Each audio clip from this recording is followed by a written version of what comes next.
This episode is sponsored by Atomic, the venture studio now in Miami, looking to build the next great company with you in their new Wynwood office. Atomic was founded by serial entrepreneur and guest of the Miami Tech Pod, Jack Abraham, who invented the studio fund model of bringing together ideas, capital, and talent to start companies like Bungalow, Hims and Hers, Homebound, and Replicant.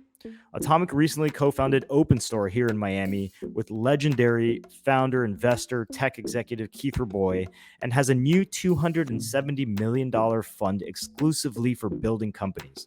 Atomic is looking for local entrepreneurs and builders to team up with, and you can learn more at atomicmiami.com.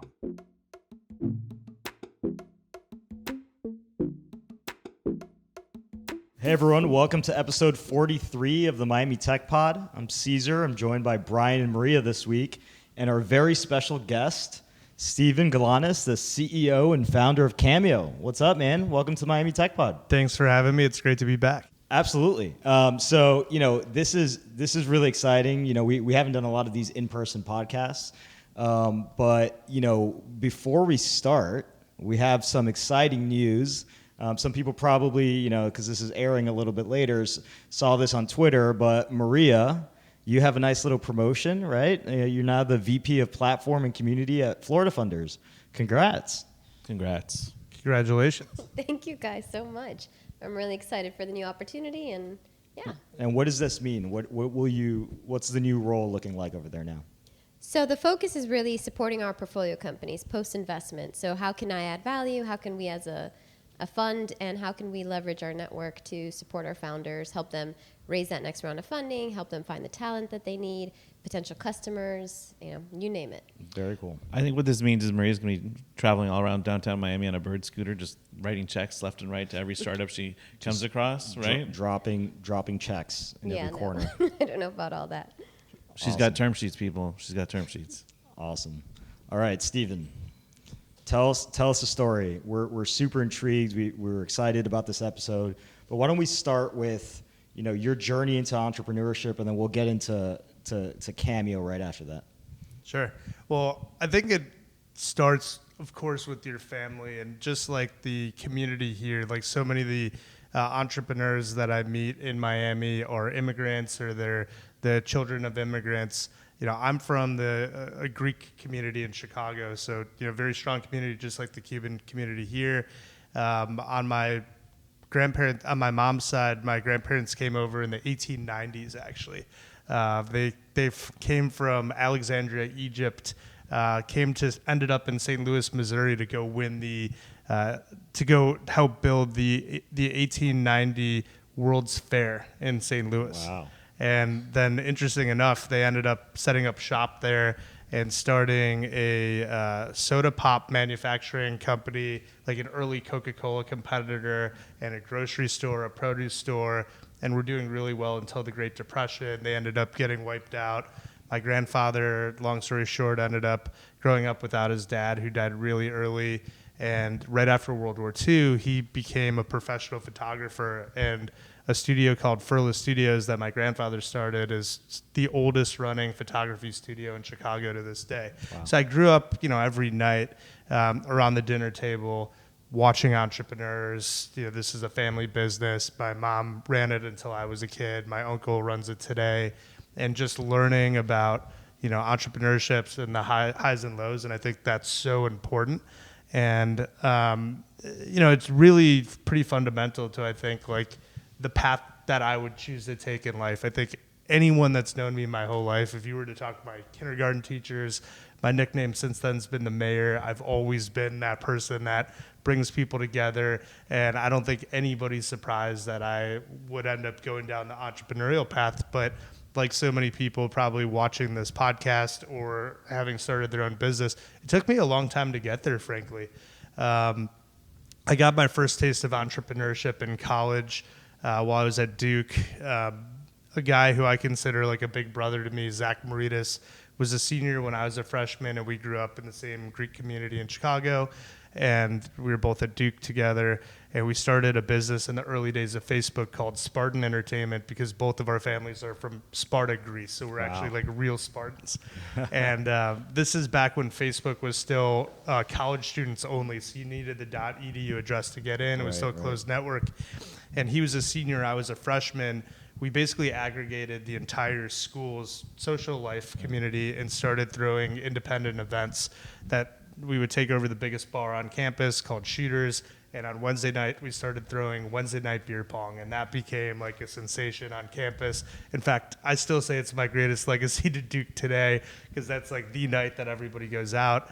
That started doing really well because we fostered this Big Ten inclusive atmosphere. Duke's a very dominated school, Greek life dominated school, so the Sigma News wouldn't show up to the Delta Sig parties, but everybody would go to the Spartan Entertainment parties. And once we started aggregating this network, we realized that there were other businesses that we could build upon it.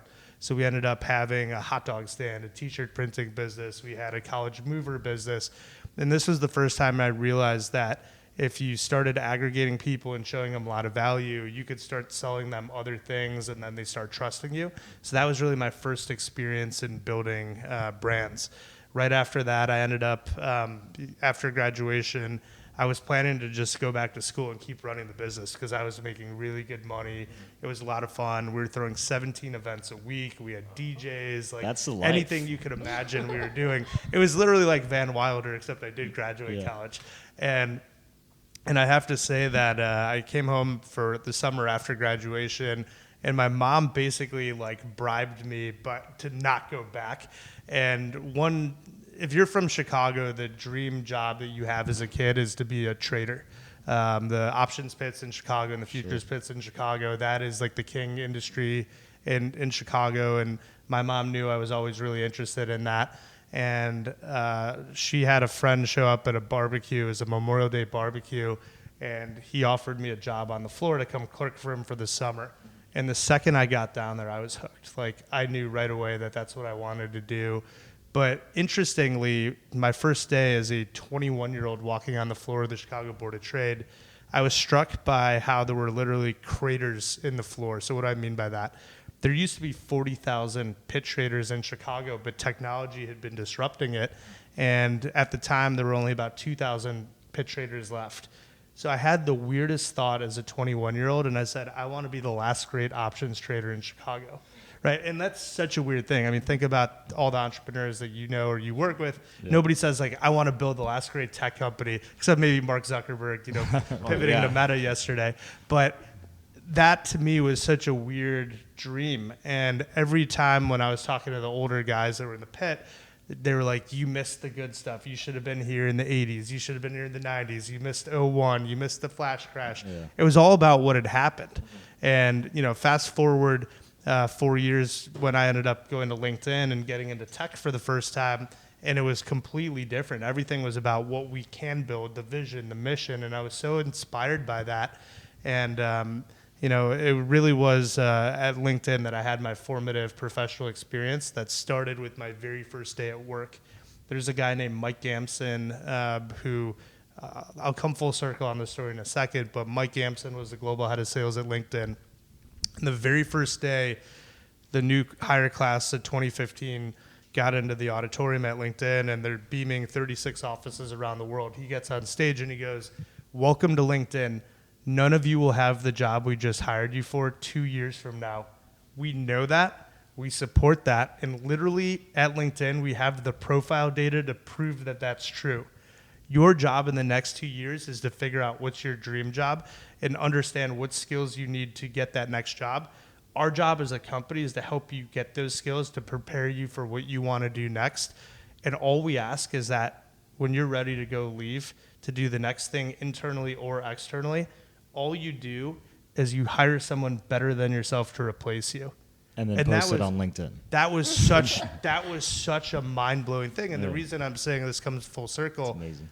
I left LinkedIn on my exact 2-year anniversary of that, the exact day. And anyone wants to go to my LinkedIn profile, you could actually read the letter of we call it the next play letter at LinkedIn when you get to move on. And it's there on my profile. And when I wrote this, I told that story I just told you. I posted it to my team. It started circulating around, my small little part of LinkedIn. I was 6 levels below, Mike Gamson, and it got to him. And then 3 months later, he cold called me and just wanted to check in on the business. And he ended up putting the first $250K into the company. Wow. Right? So That's pretty amazing. And we'll get into the founding story later, but that's that full circle, mentality that I'm talking about. And, at Cameos, I've tried to build culture. I've really tried to bring that next play culture there, because it's not just about having the skills to do the job right now, but it's what is your dreams? How can we help you get there?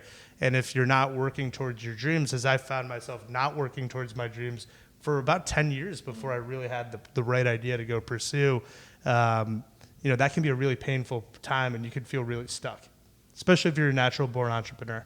That's a crazy story. Do you tell your employees at Cameo the same thing? If you could do anything you want, but if you leave, hire someone better than Absolutely. And one thing I've taken a lot of pride in, we're starting to build a really strong alumni base. In the first 4 years, we hadn't really had anybody leave, but now that Cameo has become something that people know, I'm watching people get amazing next jobs. So Jess Messenger, who is the head of growth at Cameo, is now VP of digital at the NBA, right? Just was able to get this dream job because of the work she was doing. Jackson Jin, who is my, number 2, is my CFO, and before that was actually the first venture investor in Cameo, has just gone on to start his own company called Protege. So I love this idea of coaching trees and having and preparing the next generation of leaders, and it's something that we really over-index on Cameo. I love hiring founders and failed founders at Cameo, and I tell them, come here, learn what you can, and when you're ready to go start your thing, let me know, and hopefully I can write a check into it. That's really interesting pattern, because a lot of times, at least companies, when they get too big, they don't want to hire founders or ex-founders, because they don't the cognitive load of switching founder to whatever role, like head of sales or something, is too high for them. They want someone who's done this one job, versus when you're a founder, you do 40 jobs, So that's really interesting that you guys understand that dynamic and are leaning into it, really. It doesn't always work, right? Yeah, because, look, founders can get really frustrated sometimes. Last year, I hired a founder to come to be the interim CMO at Cameo, Greg Kaplan, who just founded a company called Remote Year. Great friend, brought in incredible energy to the executive team, but ultimately, he was being pigeonholed in marketing, and like you said, he wanted to do other things. And then we had a conversation, and now he just founded his next company, Spot, which is a walking meeting platform. He's trying to get rid of Zoom and thinks that it's ruining the world that people are sitting at their desk 18 hours a day on Zoom, and he wants people to be walking and taking meetings and building better tools for that. So that's a case where, I brought him in. There was a lot of energy. He's someone I would have loved to work with for 10 years, but as a founder, when you get that feeling and you got to go start your next thing, I'm not going to stand in the way of that. Yeah, now we're seeing a lot of the alumni of these companies creating their own syndicates, like Airbnb and Uber. I know Cesar's part of the Uber syndicate. The Uber syndicate is hot. Totally. Let me tell you. There's 120 deals already. I mean, just world-class companies. I think one of the craziest offerings was a massive tranche of secondary shares in Robinhood, months before the IPO. And I was like, for us? Really? Anyway, sorry. Go ahead. Thanks. No. That was Cesar's little humble brag of how I bought his none. portfolio is doing so well, in case you guys were wondering. So he's the one who's going to be riding the bird scooter, writing checks in downtown. No. Or spin, not. sorry. Yeah. Spins are client. But no, when you left LinkedIn, is that when you started Cameo? And I know that there is an unconventional story to the founding of Cameo, so I would love to hear that. Yeah, I actually had the idea for Cameo right at the beginning of my last quarter at LinkedIn. I didn't know it was going to be my last quarter, but Mike Gamson's prophecy would have suggested it would have been my last quarter. But the story is pretty crazy. So my grandmother passed away. We were always super close. This is the wife of my grandfather that had the photography studio. And at her funeral, My uncle flew in for the day from Hollywood, and he brought some of his coworkers. My uncle's a movie producer in Hollywood. He did Rambo and Conan, Lone Survivor. He's done about 300 movies. The most recent one was The Irishman, like the one that was on Netflix. And he brought in a bunch of people. One of the guys that came was Martin Blenko, who had been like kind of my uncle's protege for a long time. Martin flew in for the funeral. My uncle was kind of like the godfather to his kids. Like almost his father had passed away early, so like a second father to Martin. And we were catching up, and we had done some film production together while I was trading. And he ended up getting in the car with me, and we were just having a catch up. We drove downtown to Chicago to have a drink at Trump Tower, and then come back to O'Hare because he literally flew in for the day for the funeral. That's pretty crazy. Like coming in from LA, like I have friends in Chicago that didn't make the funeral that lived 30 minutes away, and he flew across country. So I told him I'd drive him back to the airport. And while we were driving, he was telling me about a problem he was having. He'd gotten, when I went to LinkedIn, he actually kind of pivoted out of the movie business and became a sports agent. And he was the first British NFL agent. And he ended up having one player, a guy named Cassius Marsh, who was on the Seattle Seahawks, but he's like a 6th-round draft pick, not a superstar by any means. And he was complaining about how he couldn't get him an endorsement deal.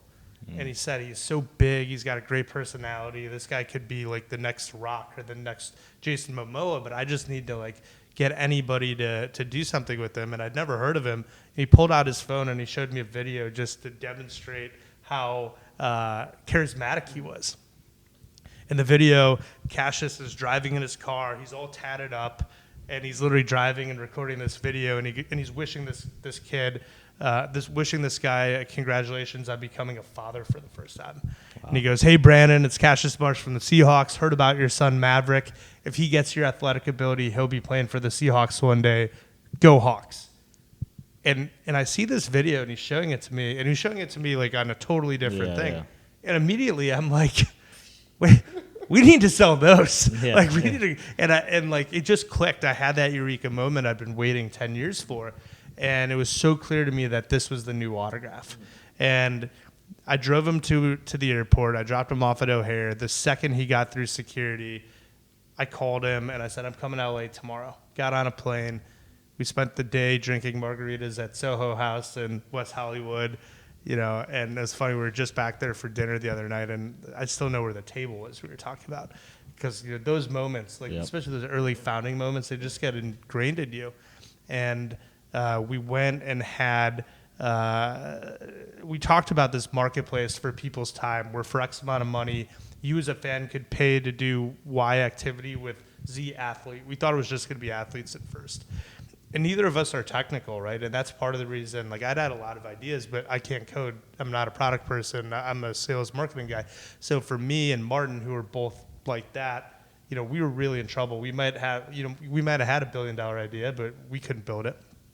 So I started making some calls, and the first person I called was Devin Townsend, who is a fraternity brother of mine at Duke and the best engineer that I knew. When I was at LinkedIn, I didn't meet one engineer. They kept the salespeople away from the engineers, right? So this wouldn't happen, and they go leave. But Devin was literally the first person I called. He was actually an early Vine star, so I knew he understood kind of this new intersection of social and fame and fandom. And I told him about the idea, and he thought it was a stupid idea, frankly, but he's like, "Hey, I'll help you guys build the MVP." And we were paying him like $150 an hour or something to code it up. And he thought it was a stupid idea because of the talent supply side, or just no one would ever buy one of these things? Devin's not a fan. He's not really a sports fan. So this wasn't something that he wasn't passionate about. That really was something he was super passionate about. Yeah. And anyways, he started building it. And the first 3 months go by, and I'm still working at LinkedIn at this point. I had probably the worst quarter that anybody's ever had at the company because my mind was elsewhere. From the second we had those first meetings, I was hooked. So Martin would call me in the middle of the day, and I might be on a demo, and I'd be like, "Hey, Mr. Customer, I got to take this call." And I was, or he'd be like, "You need to come to Seattle tomorrow because we're going to go sign two of Cash's teammates and get the second and third person on Cameo. Great, I'm gone. Sick day. So like I was just like I was mentally gone. Yeah. But it really wasn't until I was in LinkedIn gives everyone a 2-week vacation from basically Christmas through the first week of the year, and I was down in Nicaragua with a bunch of people that I worked with, and actually. It was a conversation with this guy, Will Hearn, who unfortunately passed away last night. Wow. Ended up asking me the question that really changed my life. And he goes, Steven, this idea is too big. If somebody else builds this company, it becomes a billionaire, and you stay at LinkedIn and you never take your shot, could you live with yourself? And truthfully, the answer was no. And I knew right away when he asked that question, like the brain chemistry changed, I knew I was going to go pursue this. I went home. I went to Cabo to see my parents the next day. I drafted up that email. I sent it to my company, the one I was just talking about, all the people I worked with, my managers, thanking anyone cross-functionally I worked with. And then I told my parents. And I said, hey, Mom and Dad, I want you to read something. And I showed them the email. And they, like, freaked out. Right? I had a great job at LinkedIn. Yeah. While my mom was entrepreneurial, my dad's the type of guy, he's a finance guy, worked at the same company for 35 years, steady Eddie, immigrant, and just didn't, did not see it. But my mom and my brother on the spot were like, we'd like to invest. And they were my second and third That's investors awesome. in the company. And my dad passed. He's like, the company has enough risk in this. So either it's going to work in a big way and we'll all be fine, or it's not. And, I'll save us the $25,000 that I would have put in. And then it was off to the races. That's pretty awesome. That's a very inspiring story, and like we could go deep onto like the nuances of like what happened next and all that stuff. But like that was what 2017, right? Yeah, that was January 5th, 2017. So, like, what were the first 6 months of building that? Like being all in 100% building the company though, like. What were the things that like kept you up at night that you were worried about? Like. And what was the inflection point that you're like, okay, now I've really am onto something? Yeah. So, well, first off, imagine we're building a marketplace, just like you were at Uber, you were working on marketplaces. Marketplaces are the hardest business to get off the ground because you need to figure out both the supply and demand side. So imagine in the early days, we're going to talent, we're going to athletes because it's just athletes at the beginning. We're saying this is a platform where you can go and get paid to connect with your fans and make these magical moments for them. But there were no fans. Nobody had ever built one. Right. And nobody had made any money on this yet. And we're telling our friends, like, hey, I'm starting this company where you can go and book a personalized video and get Michael Jordan to wish you a happy birthday. They're like, well, is Michael Jordan there? No. Who's there? Nobody, right? So you start with that chicken and the egg. And we had very deep conviction at the beginning that if we started with the supply side of the marketplace, supply in our market could beget its own demand because our talent are famous. They have hundreds of thousands or millions of followers, and they can turn their followers into our customers for free by posting on their Twitter, posting on their Instagram, and doing the link in bio, which link in bio now has become a pretty ubiquitous thing. But at that time, people weren't really driving traffic to their individual storefronts. And the very first person we had on the platform was Cassius Marsh, so we launched with just him. I will never forget this because we had one of the most disappointing, terrible launches of any company you'll ever hear of.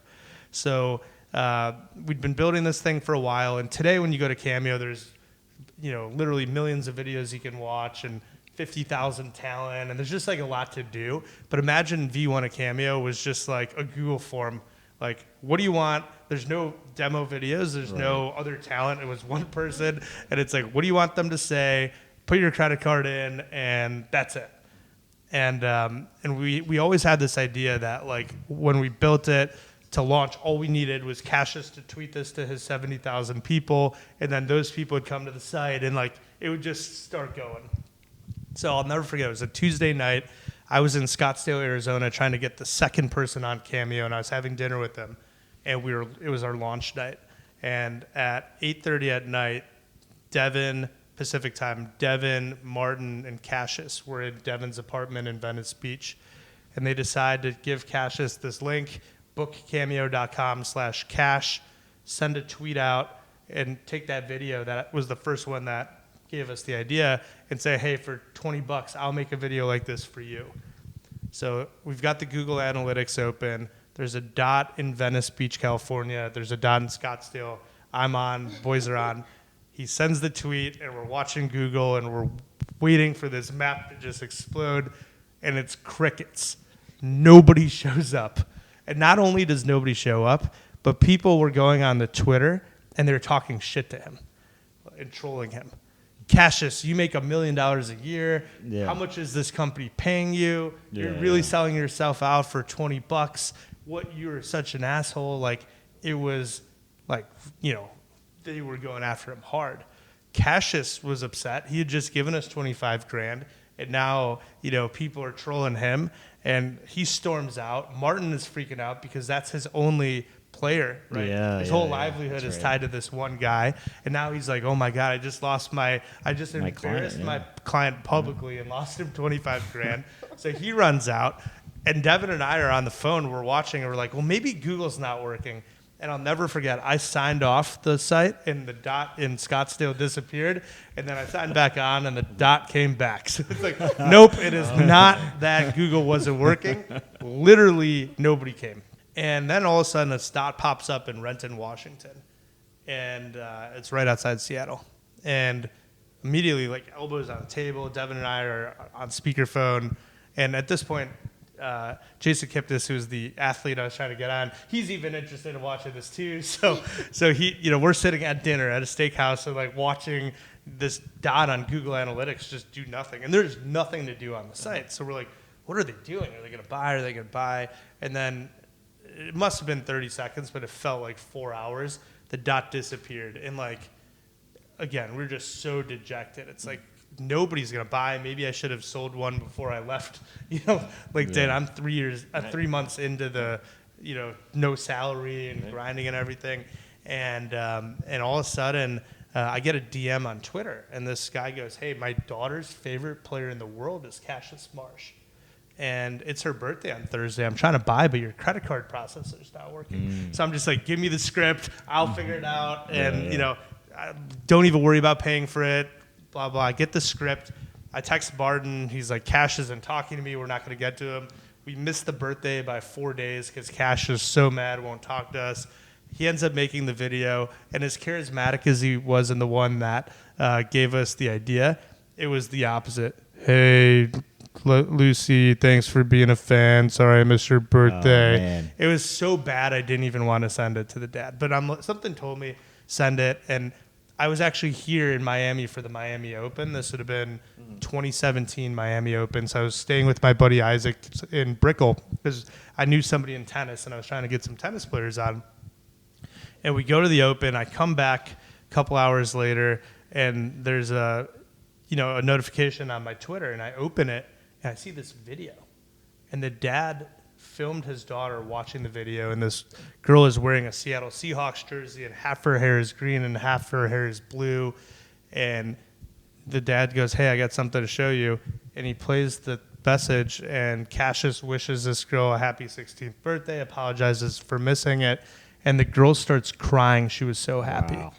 And that just gave me chills. Oh, and I still get chills thinking about it.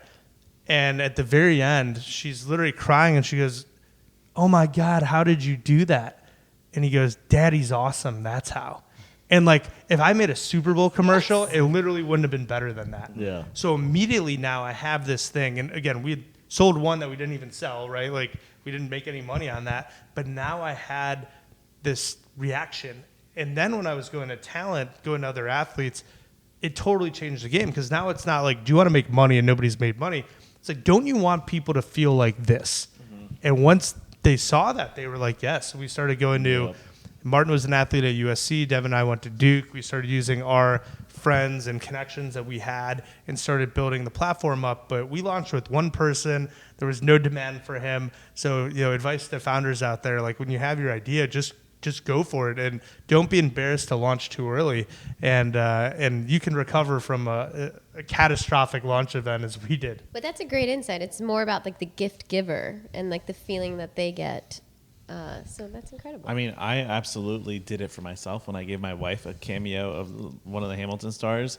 Like, it was more because I wanted to see the reaction. Like, and that was worth the, I don't know, $100 or whatever I spent, you know. And like, I imagine that's so built into the customer persona, the buyer persona and stuff. You know? Especially now, there's 50,000 talent on Cameo, and you think about that, and it's not just about booking Snoop Dogg or, you know, Ice-T or Brian Baumgartner.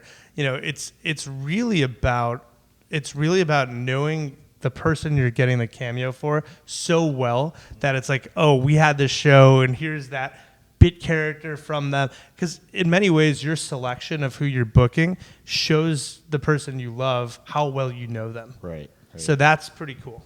So let me ask, you know, obviously there's a lot of story between 1 and 50,000, right? So, you know, how were those days of actually scaling that supply side of the marketplace? What were some of the insights? There's a lot of founders in Miami that are building marketplace companies. Yeah. I'm sure you can be really helpful, especially those listening to this. You know, were there growth hacks involved? Like, talk a little bit about that. I think, first off, there's a framework I learned from David Cummings from Atlanta Ventures a long time ago that I think is so relevant for consumer marketplace founders. And he said, to be successful, you need in the founding team the hustler, the hacker, and the hipster. And what do I mean by that? So the hustler has got to be somebody that's like driving FOMO, driving people forward, evangelizing. And that's what I was doing every single day. I'm telling people about, we didn't have anything yet, but like this thing's going to be there. And you're kind of like willing it into existence. The hacker on our side didn't necessarily have to be, hacker in the traditional sense of coding, but it was finding a way to disintermediate yourself. And in our business, Instagram DM became that thing for us. So prior to Instagram DM, which is the best business generation tool of this generation, like it is absolutely incredible. Anyone in the world could DM anyone else in the world, and they all see it. It doesn't mean that they're going to respond, right, but you're getting a shot on goal. And prior to that, you know, if you wanted to connect with a celebrity, you were needing to like email their agent, and maybe the agent would get back, but most of the time they weren't. But we developed this go direct strategy, and we created in our business model a 5% talent to talent referral system. So if you referred Maria Bryan to Cameo, you would get 5% of their bookings per year out of our cut. So suddenly now we turn the talent into our supply side aggregators. They were essentially our outside sales team. Got it. So that business model and that hack were just critical to us scaling the business. And then lastly, the hipster, you know, in a consumer marketplace, it has to be cool. So everything from the name to the brand, like everything that you see us do, like there has to be this sense of cool on there, because we are working with people that literally, like, if we're gonna ask them to put the shirt on at a concert, or, you know, Snoop Dogg, like this has to be cool enough that Snoop Dogg thinks it's cool, but it also has to be accessible that your grandma could come and buy it. Right. So we kept wrestling with, you know, this coolness with accessibility, this like Big Ten philosophy, and that hipster is kind of knowing like what's next and what's cool. And for us, Devin was absolutely that hipster. Our other co-founder, who's actually here and lives with me in Miami. Devin was, as I mentioned, an early Vine star. He was one of the biggest people in the world on Vine in the early days. He had over 1 billion loops. But his best friend and his other half of his travel duo, Cody Ko, is now one of the biggest YouTubers on earth. And Cody had 4 billion loops on Vine. Wow. One day, about 4 months in, we started to find very small levels of product market fit with like backup athletes. Devin ended up saying, hey, I think Cody, you know, his roommate with 5 million YouTube followers at the time, and people like Cody might do well on it. And the second we put Cody on, like literally the shit just went wild. Yeah. And then we started realizing, okay, like Vine stars might be good, and it made sense. If you were on Vine or TikTok or YouTube, you're in the NBA or you're in the NFL for creating video content, and that's what we're doing. Where an athlete might just be famous because they can run, you know, fast or jump high. You know, these people are great content creators, and their video is great. And there's friction to monetization, right? For them. Devin and Cody had never made $1 Yeah. on Vine, right? And these are people with billions of loops on Vine. So suddenly we found early product market fit with the Vine community, ex-Viners that some had transitioned effectively to Instagram or YouTube. Many of them hadn't. Next, we found product market fit with reality TV, and Sonia Morgan from The Real Housewives was a first, huge win. And then we started realizing, like, wow, the category here is way bigger than we thought. And now zooming out, you think of the larger creator economy. There's 50 million people in the world that think that they could be, creators. I don't think all of them are monetizable on Cameo. It differentiates us from Substack or Patreon or other things. Is there's a base level amount of fame that you need to be on Cameo. But, even if you were to say 5 or 10% of that, you're talking 2.5 to 5 million people on Earth. Yep. And you think about the K-pop and Bollywood and telenovela stars and soccer players. Like, the world is so big, the talent's everywhere. And when I go home for Christmas, my mom's friends are asking me where the Greek singers are, right? So it's such a big world, and we all have entertainers and people that we love. And now we're just starting to tap into the TAM globally here. I mean, that's really interesting because, like, if you think about it, the ability for you guys to onboard and spin up a celebrity on the platform is going to be, it's so quick, right? So now someone can ask Roy Kent from Ted Lasso to say something or whatever it is, right? Some obscure character who otherwise didn't have a big audience prior to like 2 weeks ago. Now you can capitalize on all that sort of viral nature of that. I think it's really fascinating what you guys are doing. Yeah. One other thing that's been really interesting. So I have 3 large theories of how social has changed fame. And I think when you look at all of them, you understand the tailwinds for our business. So number 1, just in absolute terms, there are more famous people on Earth today than ever before. So every day TikTok is creating new fame. SoundCloud is creating new fame.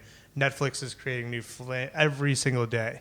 And the pace of that is accelerating as new platforms come out. Secondly, people are more famous in absolute terms than they've ever been. Cristiano Ronaldo has 350 million followers on Instagram, right? Michael Jordan was the most famous person in the world when I was growing up, but you only would hear about him by what you saw on television or what you read, but Cristiano can, show you Instagram story what he ate for breakfast, and more people that are in America know about that, right? So you think about the magnitude. And then lastly, this is the most controversial of my theories, but I'm dead serious about this. 15 minutes of fame in the internet age can last for 15 years. So if you blow up on a platform, think of someone like Lil Nas X. Let's say he never had another song, but Old Town Road was the first viral TikTok song. He ended up with tens of millions of followers. And even though he's not done anything nearly as big as that, he is now set for life on that platform. He has an attention base to trade off of. Exactly. Right? So as long as TikTok's a thing, he has a platform because people don't unfollow. So if you have a one-hit wonder in 2021, you can last for as long as the platform goes away. But if you think about Chumbawamba in 1999, nobody knows where they are today, right? So it's all about the stickiness. So 15 minutes of fame can last 15 years. And on Cameo, we benefit because people are blowing up on all these platforms. They're all kind of, to use a baseball analogy, all of them are the farm system, right, for fame. Right. And then on Cameo, they're coming to monetize. So I'm sure Maria is dying to know the Miami story, Yes. right? Because you both have similar roots. Maria spent some time in Chicago and Illinois, but How did we land you? yeah. How did you plant the flag in Miami? Yeah. Talk about that story. So it's a pretty pretty crazy story, and I look at this whole journey, and so many times these things have just happened where things can break one way versus another, and then you make that critical decision, and how did I end up in Edgewater? Interestingly, I mentioned that I'd come for the Miami Open. That was the only time I'd ever come to Miami before Super Bowl 2020 Super Bowl? Mm-hmm. I think 2020 Super Bowl. And then randomly I was here for a birthday party, said, come I'd been to and then I had to go to something in Palm Beach. So after spending no time in Florida basically my whole life, I'd spent 3 weeks of the first 4 weeks of 2020 in Florida, and all of it was like, okay, this is pretty cool. I like it here. And then on March 9th, 2020, I had a meeting, and I was one 30-minute meeting away from signing a 10-year lease on a new headquarters in Chicago. And I'm extremely tied into the Chicago tech scene. Like, my Twitter handle is Mr.312. Like, Cameo has become like the favored, kind of unicorn type company there, especially for a consumer internet company. There's not many businesses like that come out of Chicago, and Chicago's been amazing to us. But by a crazy turn of events, at our Christmas party, our landlord showed up and said, "Hey, I've got good news and bad news. What do you want first?" And I go, "Give me the good news." You invited your landlord to your Christmas party. Yes, he was like, That's it was like an amazing, insider Chicago deal. We were month to month, so it wasn't a traditional lease. Yeah. And he lived next door, and he was always there. So him and his wife were there, and he goes, "I just sold the building for, X amount of millions of dollars." I go, "Congratulations." I'm like, "So what's the bad news?" He's like, "You need to be out April 1st. And we have 100 people in the Chicago office. This is mid-December, right? So suddenly I'm starting to scramble, like, where are we going to put everybody?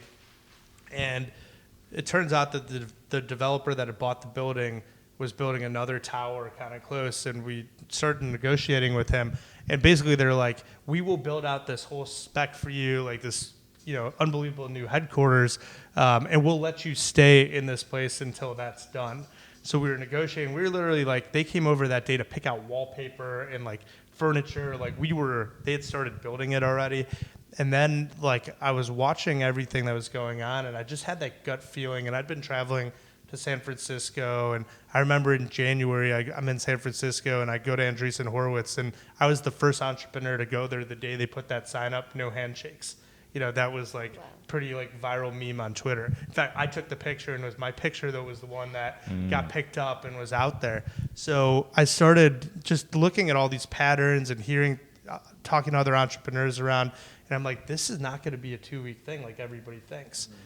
And I told them in that meeting, I'm like, "Hey guys, I know how crazy this is. I know I need, like, the wrecking balls are coming in 3 weeks here, and I have 100 people I don't know what to do with, but I'm going to pass."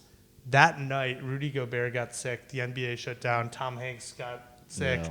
The market crashed that Thursday and Friday, and then everything shut down, and basically nobody's been back then. The NBA shutting down, I remember that. That was like one of those moments where we're like, oh. Yeah, that was that night. Yeah. For me, it was Tom Hanks. Yeah. But this was all the same night, right? So I make this decision. Our business goes down 50% overnight because now we're a disposable income product. Like, this is not. We're not selling Purell and toilet paper. Right. So suddenly I'm now not only worried about office, but I'm like, oh my God, like, are people going to keep buying what we're selling? And, we had, for a week, we had this existential crisis. And if you remember, all these Americans, 40 million Americans out of work, like that when COVID hit. And we didn't know what was going to happen at first.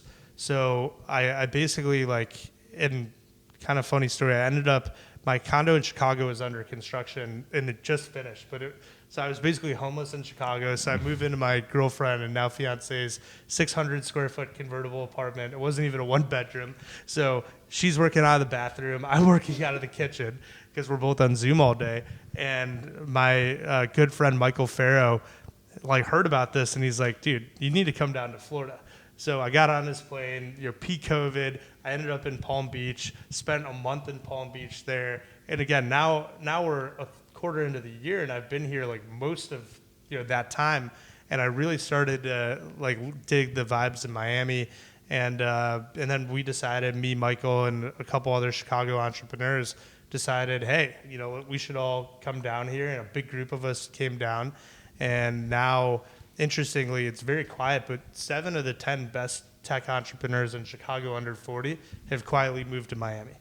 Apologies to Chicago. So we have this big community here, and this is something that if I had offices, I couldn't be here. I don't have the employee count to justify it. But what I decided to do is to keep the company fully distributed. And now we have people in 37 states. We have about 12 people in South Florida right now out of 350, and that's a growing segment. But me and Devin are here, and this this whole idea of being able to run a hyper-growth company fully distributed and hiring diverse people from different cities. We only recruited in Chicago and LA now, and my CFO is now in New York. My COO is in the Bay Area. My CTO is in Tampa. Like literally people are all over the place, and I couldn't have done that if COVID hadn't happened. So long story short, it was really COVID that brought me to Miami. And once I got down here, what stuck was just the openness. Like how everything in Chicago was locked down, and here we are, like living normal lives and meeting great people. And I met so many incredible people while I was down here. The community of all these founders coming from San Francisco and New York and LA, and then the great welcoming people like all of you guys that I remember the second I got here, everyone's like, you need me, like that welcoming. That happens. That welcoming aspect was great. And unlike the people that are leaving New York and San Francisco, all of the Chicago entrepreneurs, we were treated great there. We have no ill will, but this combination of the freedom, the openness, obviously like the tax stuff is a really big thing for companies at a certain scale and entrepreneurs that might be closer to an IPO or an exit. The thing that I think is best though is that it's builders that are here right now. Historically, like when people left Chicago, they had made their money and now they're coming to just chill. But like the people that are here are my peers. They're the builders. They're the people that have the hardest work in front of them still. And that's been really motivating. Yeah, I've always wondered like why we don't have more cross-pollination between Miami and Chicago, because there's dozens of direct flights daily, and it's not that hard. I have an idea, Brian. We need to do a happy hour, 312 meets 305. I love this. Maria is going to be the chair of the planning committee because she's the only one in the co-hosts who've actually lived in both. You in? I'm in. I'm in. You in? Mr. 312 can kick it off. Yeah. Bring the 6 other entrepreneurs. Yeah. There's more coming every day because, and really one of the things that started, I guess, of our cohort, one of our friends, Peter from RX Bar, had moved down here a few years ago. I know he's been pretty active in the startup community and investment community here. And he threw an Art Basel party December 2019, and everybody came. And that was like the first time that people really came here and saw it. And then he was down here. Then our friend Leo moved down. Then I moved down. And then it's just exploded of everybody coming down. And pretty much my whole friend group of like all the entrepreneurs that I hang with in Chicago, they're all here now. Well, I think something I would love your take on, when folks are moving here, they're asking us, where should we live? And all the neighbors had such a different feel to them. What made you choose Edgewater? Honestly, I had no idea about anything on Miami, and I travel so much, so I'm like, I want to be close to the airport. And I saw this unit. I have and again, I came at the peak of COVID, so I had a unit that was half off of like where it was listing before, and it's just beautiful. I wake up to the bay every day. You guys have probably seen when I'm on Zooms and stuff, like the view's incredible. And I think just watching my Zooms like made a lot of people want to move here. Because it's like, is that a background? I was like, nope, that's my bedroom. And so we moved there, but we've been checking out the city, checking out the beach. I know my fiance absolutely loves like Coconut Grove, and to the extent that we're having kids and getting married and stuff, I think like an area like that or Coral Gables seems really great. But really at this stage, I think if you're moving to Miami, you want the energy and being somewhere, I would basically say that circle of, South Beach to downtown Brickell, Edgewater. And Brickell, I've learned, is a whole nother beast. You either move to Brickell and you never see anybody, or I actually, I don't think I've been to Brickell in a year. And when I would come to Miami previously, I'd always stay with friends in Brickell. So that's interesting. But we really liked South of Fifth a lot. We like Edgewater, Wynwood, Midtown. All this is really cool that's going on. So there's some great places to live here. All right, Steven, before we wrap here, a couple things. What's next for Cameo? What's the future look like for the company? Let's start there, and then I want to get your take on some of your favorite videos on Cameo. First off, what's next? Q4 is just like our whole year. We do 20% of our business like the week of Christmas, right? So It is just a Is that full-on- like last minute like Christmas presents that people are buying? Yeah, I mean, like literally Christmas yeah, Eve the and ultimate. Christmas Day are our two biggest of the year. So it's a full-on sprint to Christmas for us. So Hanukkah's early this year, which is great. So hopefully that can kind of extend that early bookings there. So that's really big. We also just acquired our first company. We bought a celebrity merch company called Represent that also is a Q4 business. So now we're learning like a totally different physical products design, very different from the digital product business that we've done. So we felt that was a really exciting thing to fold into the marketplace. We have a couple new products right now that I'm personally like getting back in the weeds and leading go to market on. Cameo Live is the one that everybody's most excited about. Yep, this is saw like that. a hybrid event platform. So, last night we had Ian Somerhalder from Vampire Diaries sell 400 tickets, 12 VIP tickets where people could come up and like be on stage with them and their cameras on, and everybody else could watch it. So there's a lot of exciting stuff. And then the last one that I think is really relevant to Miami here is international expansion is huge, and we just finally localized the app in Spanish. So there's a big push right now about getting all the Latin American talent, going down to South America, going down to Mexico, getting all the people, Spanish speakers on that we think are really going to move the needle, and that's really what's next for us. Amazing. Favorite cameos? So my favorite person on Cameo, like if I'm personally booking, I think Michael Rappaport is amazing. Yep. If you're looking for the R-rated, if you're looking for more PG or you're getting something from mom, you can't really beat Kenny G. He's unbelievable. He plays his sax in every one of them, and that's pretty cool. But most popular last year and this year is actually James Buckley from the UK show, The In-Betweeners. He did like 8,000 cameos last year. And it's going to be very competitive at the top of our 8,000? That's like a full-time job. That's more than a full-time job. Yeah. yeah. Amazing. He did really well with it. Yeah. My pick for like a special Christmas one I guess the ones I have to mention because they're South Florida. The Island Boys have been blowing up on Cameo. I don't know if you guys have seen those guys, but they've been a viral sensation, dominating the internet. And we have some cool drops coming with them on merch and something else pretty special that you guys should watch out for in the next couple weeks. Cool. We'll definitely keep an eye on that. Awesome. Steven, thanks for joining, man. This was a great conversation. Awesome. Had a ton of fun. You're welcome back on the Miami Tech Pod whenever you want. Anything else you want to leave the listeners and people tuning in on YouTube? Anything you want to pitch? Yeah, the last thing I just mentioned, hopefully in my story you heard that it's not always going to be up and to the right.